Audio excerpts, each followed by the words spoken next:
On the 22nd of October, Stampy Longnose finally announced that he was going to retire his Minecraft world of nearly 12 years of age behind. I would bet you that every single Minecraft player remembers this build fondly, a historical landmark that has been constantly evolving with us for nearly 11 years, and slowly but surely evolving into the biggest base in all of this game's history, filled with great challenges, hidden secrets, and even tells a story greater than anything anyone ever could have imagined. But first, we must start at the beginning, more than a decade ago, where Stampy's lovely world was nothing but a simple wooden shack and some farms. If you were to show this build to someone who has never seen any of his videos, they would unfortunately call it ugly, because frankly, it is. But the memories and nostalgia associated with this is just too damn powerful. Seeing the dog pen and meeting the dogs was my very first destination. Watching the hole in the wall kennel turn into a dog mansion, as well as finally meeting Barnaby, genuinely made me happy. It's weird how attached to fictional dogs we are, whether it be Grim in Dante DM or even Sven in PewDiePie's series. Hidden below the house,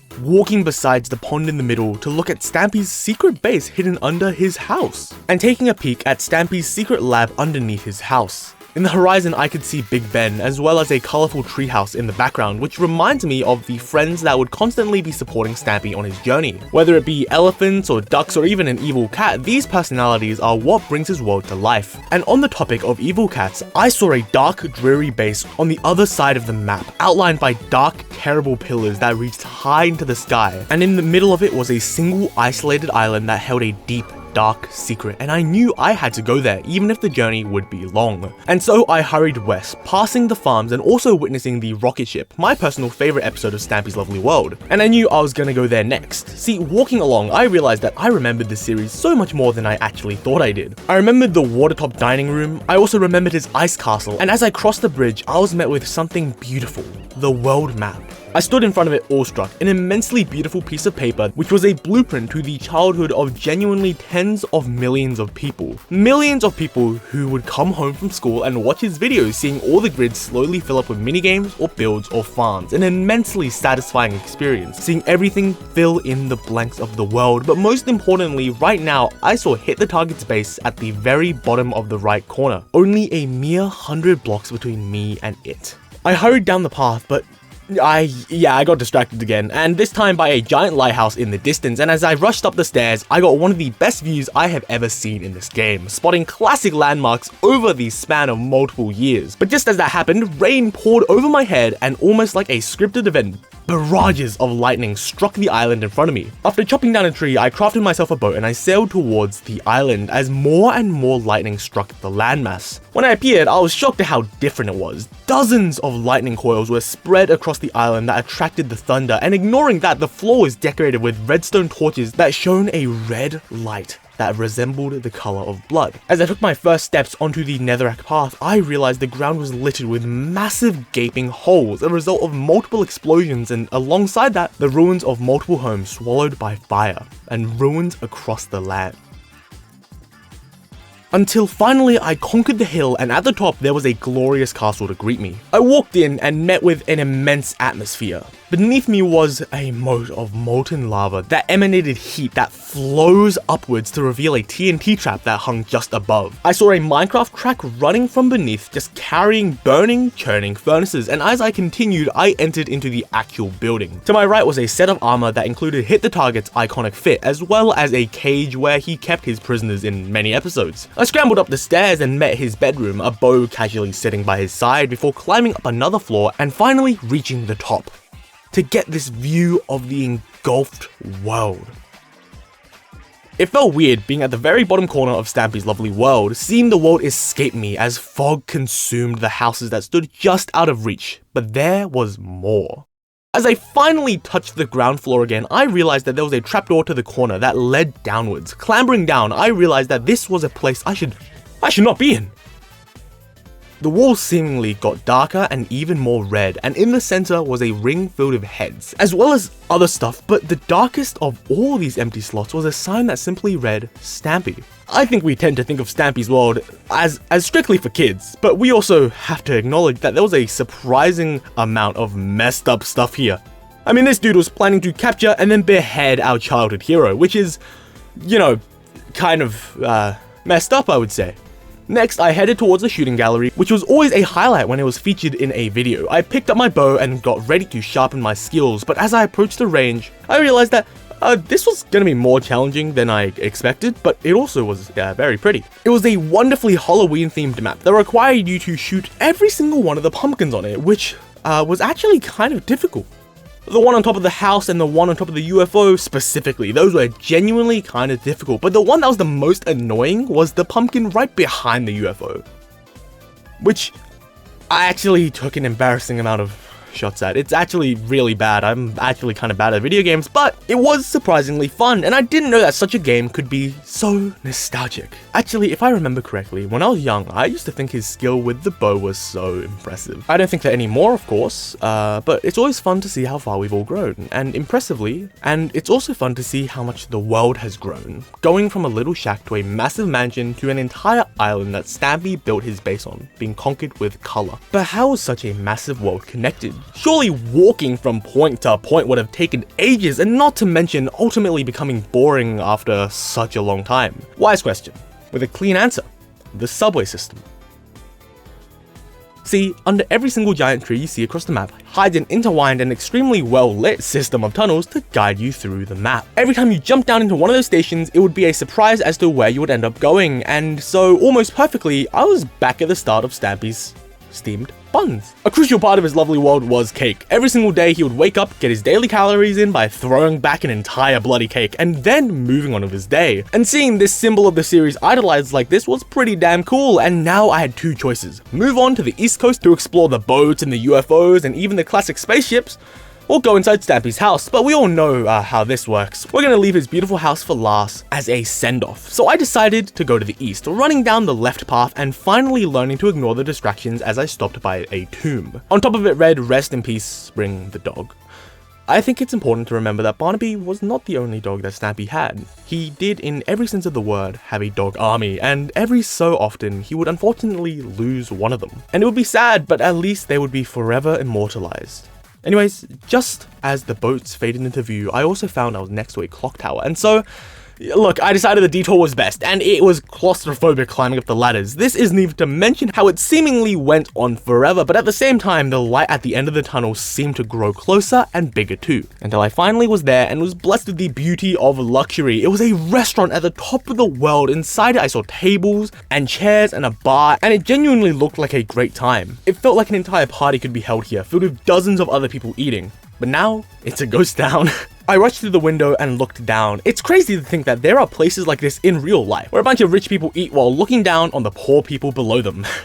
Anyways, moving on, I went back down, which by itself took quite a while, and finally decided to go to the boats. So I ran off the beaten path and onto the pier, and that's when I saw a third vehicle, a submarine, but I thought it was best for me to just do it in order. So first, I went into the ship, the pirate ship, and got reminded of the pure beauty that it held. Going into the captain's room was pretty damn cool already, but seeing one of the most classic parts of the base again was also a pretty nice experience. But the one thing I was most excited for was just left of me. I hopped off the boat and eagerly hurried to the submarine. It was incredibly small and claustrophobic, and as I entered down, I saw the giant window lead me into the ocean, and frankly, it was kind of beautiful, but it was also damp, dark, and cold. And frankly, it was also kind of ugly, but I was fine with that. Besides, there were still the bedrooms to explore, a back room with 2 beds and some chests, and it was pretty, yeah, it was pretty unsettling. I'm not gonna push this nostalgic horror thing again, but you know, it kind of fits the mood. Imagine going to the bottom of the ocean down here, man. It would be horrifying. Anyways, let's move on to the yacht. Hopping onto it, I was met with more luxury. A big double bed behind some tables where people would have a feast upon. And in front of me were the captain rooms, a spacious viewing station with a great view of the beautiful ocean, but I still had a UFO to explore, and so I left and continued to follow the mountain pass. And that was until I realized there was another green tree in the corner of my eye, and that, you know what that means? It's a subway station, except, well, I expected to get transported into another subway station, but instead, the woods turned itself into a cold stone labyrinth, and blood became soaked in the ground. As I progressed further, I realized that it was, well, a secret base, I think. There were chairs and tables, and eventually a jail filled with cake, which means that it was Yes, another prison meant for Stampy. It's actually crazy how much we've seemed to forget how much pure hatred HitTheTarget had for this cat dude. I mean, seriously, he was everywhere and ready to jump him at any moment possible. It's comical. Anyways, let's leave all that horrifying stuff behind, guys. All I wanted to do was explore the UFO man, and it's really not that deep. And with that done and put behind us, it's time to slowly tower up to the unidentified flying object. As I broke into it from the very bottom, I was shocked at how high up I actually was. Entering the structure, I realized that I could see almost everything from a 360-degree angle, and using the vantage spot, I planned my next location to visit, Stampy's Tower, a tall building that looms over the entire district. At the very bottom was his lobby, where a reception desk was located, and behind it were the elevators that led you to the next floors. Next up was the catering floor, filled with water and farms, as well as a kitchen in the back. Every single tower here served a role and represented a crucial part of the maintenance of his world, but also the series itself. But we're not going to get into the implications of that right now. For now, we're just going to continue going up and meet the advertising room, filled with graphs about statistics, cakes, and, well, sporting a wonderful blue atmosphere. And on the walls are signs that read, oh yeah, well, you really should do those things, guys.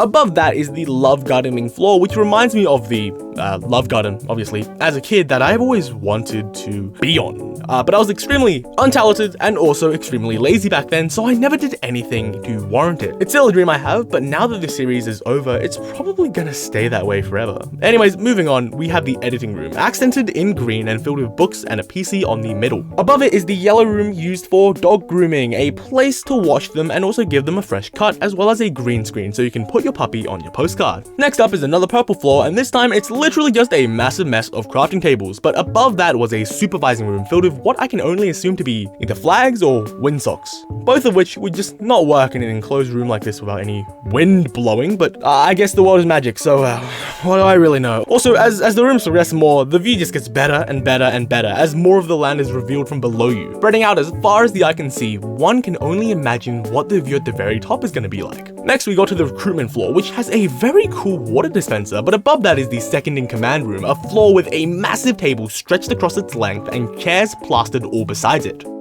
This was where everyone could meet to discuss serious business, and I was seriously fond of when they discussed here about things to deal with HitTheTarget. It always felt so serious and cinematic to my childhood self, and honestly, it still kinda does now. I mean, who doesn't have the masculine urge to get the boys together and discuss on a massive round table?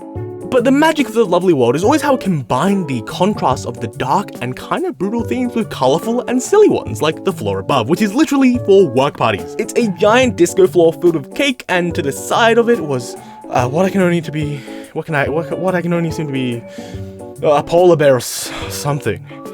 Plus, there are rooms for a DJ, which is a very nice touch, but we're not even done yet. Yes, I know this tower is really damn big, but look, trust me, we're almost there. But it's important to note that this is the third tallest building in the entire world, and by far the biggest one of those buildings. There is a specific beauty talking about the buildings in the nostalgic age of Minecraft. They're usually pretty ugly, but the unbothered approach lends its own advantages and made the repeating of each floor link together to form something much greater than the sum of its parts, which is why I can never really call it ugly. It's, well, nostalgic, which is, I guess that's an excuse for it, but that's the best way to put it after all. Anyways, the terraforming room held a great map on the ground where they would plot their expeditions to venture out to the base, and to caves or into gravel fields to gather materials for every single one of the builds, which to this day still shocked me how they were all fully put together in survival mode. It's genuinely witchcraft. Or should I say Minecraft? Next is the redstone room, which is one of the floors under Stampy's head office. And it's just a random assortment of wire of Minecraft scattered across the floor. However, there are still some silly thingamabobs and contraptions, like this piston that powers a piston to play this note block. Now that is gaming, but look, we finally made it to the top. At the very peak was a massive curved table that revolved around Stampy as he would sit there and admire his world that he created all for himself. I marveled at the view as I loomed over, and almost every building in my nearby radius came into my sight, as I remembered Stampy playing and talking on this very place on this very day.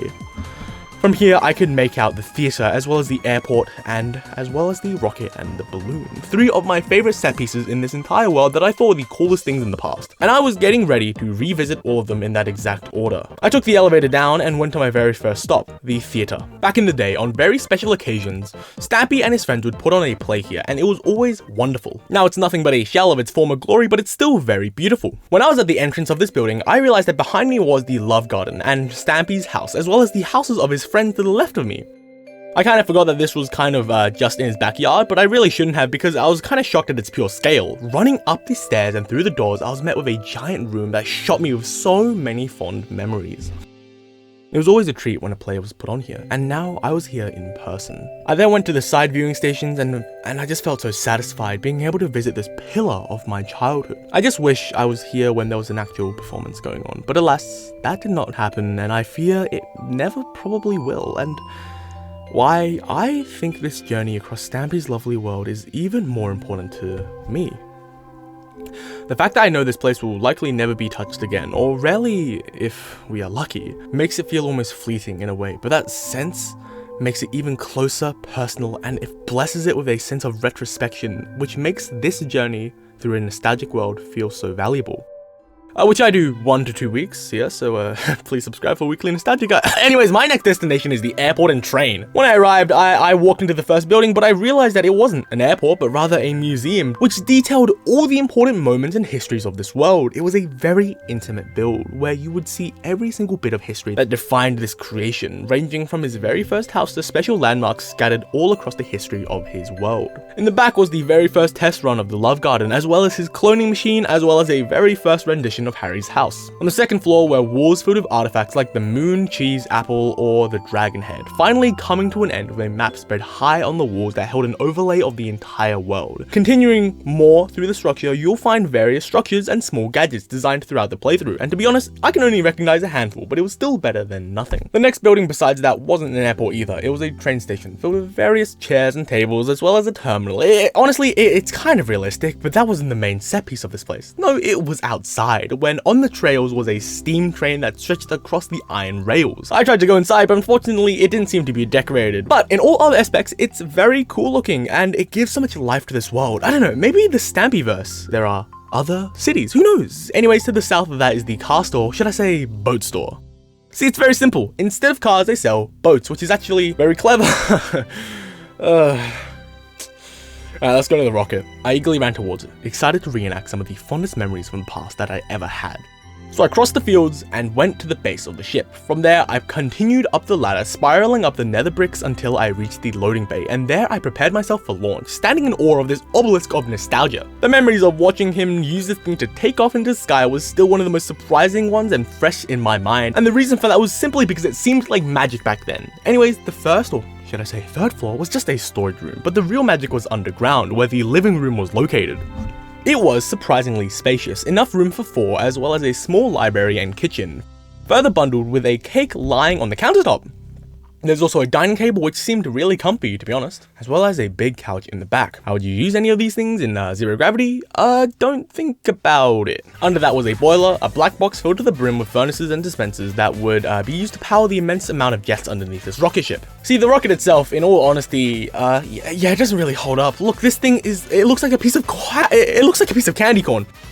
But when I say I still eagerly remember it to this day, I sure as hell mean it, because it is so beautiful. Seeing my idol go up into space as a kid in a rocket he built from his own hands in Minecraft is a pretty eye-opening experience, and so it's reasonable as to why so many people share this opinion. Look, as I made my way up to the first floor, I was finally at the launch area where the magic happens. A mixed bag of levers and buttons and redstones, all funneling you towards the very center where 2 chairs sat with a great view of their journey. I still remember watching it launch up, confused at how he got an entire spaceship to move in the air, and nowadays I know what's going on, and frankly it's kind of smart, but a flawed illusion. But a good one nonetheless, proven by the comments at the bottom in awe of what they were witnessing. It's honestly kind of cool, and I know probably And I know Stampy probably already knows this, but damn, he has inspired and given curiosity to so many of us, and that's fundamental to how we grow as people. I'm pretty sure he was the first Minecraft YouTuber I watched, either him or DanTDM, but nonetheless, he's genuinely changed my life. Some would say for the worst, because here I am making a bloody Minecraft video, so, you know, who really knows? And I know there's a bunch of mini games scattered all across the map, but in all honesty, it probably won't fit in the video, and I'll probably make a second part if this one does well. But with that being said, I think it's finally time to step into the main focus of the world. Stampy's mansion. And in all honesty, I think I'll just let the footage roll because I don't think I could put in words at how just in the moment I was. Alright guys, it's time for your guided room tour with your least favorite Australian man. And yeah, let's just get to it because I've been waiting this entire video, you know, just milking you guys for watch time. Please like and subscribe. So the first room we have is the library, and a lot of books and stuff, but if I do remember correctly, yeah. Okay, so there is a secret room here. Don't know what that button does, but it leads to a stash of goodies. That's a log of wood. So this is the pool, but I'm pretty sure. Yeah, okay, there is a secret down here. Do I know what secret it is? No, I do not, but okay, it's a secret. It's a secret room.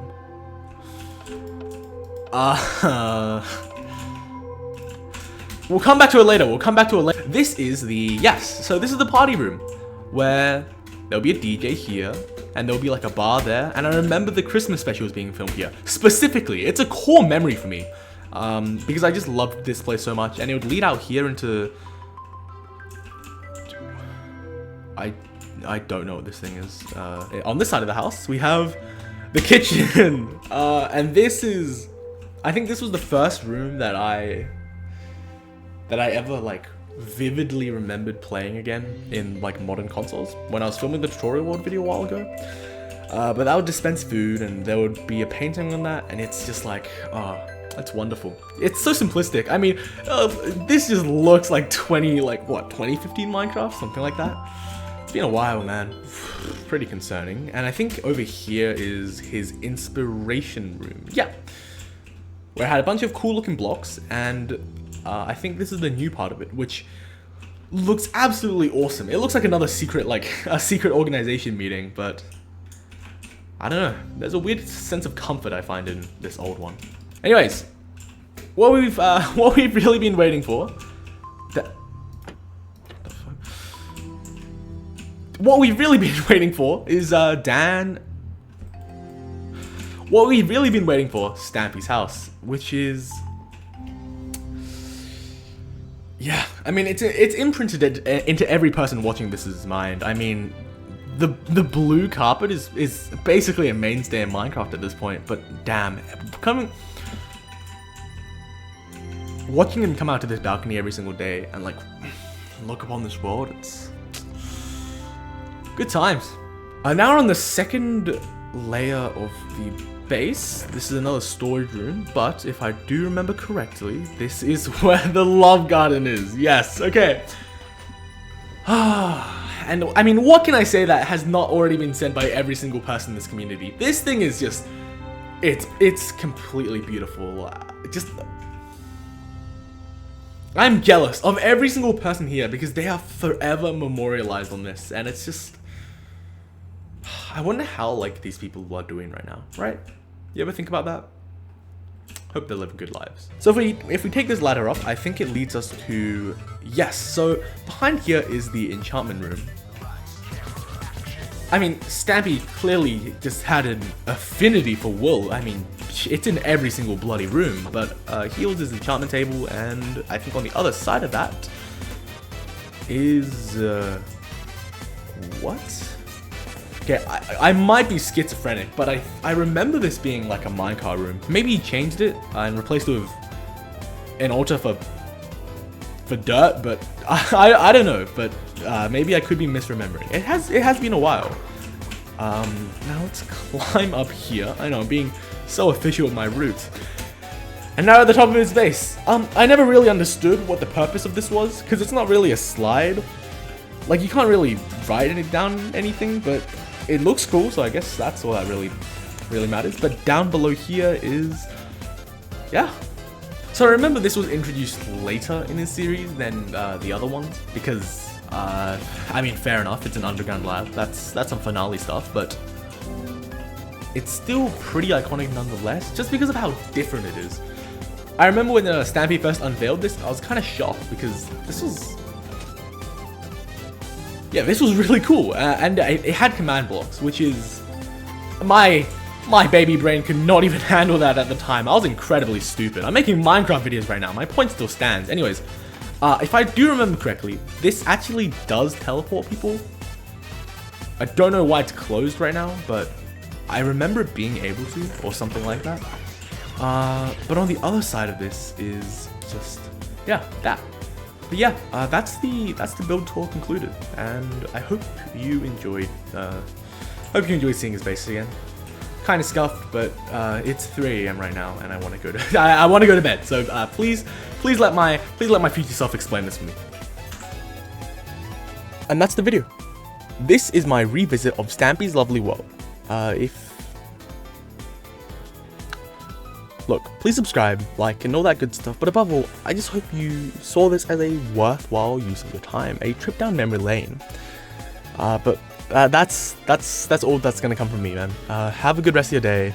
Thank you for watching to the end, and I hope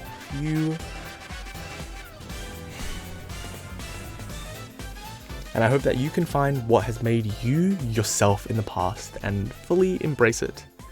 Have a good rest of your day, guys. See ya.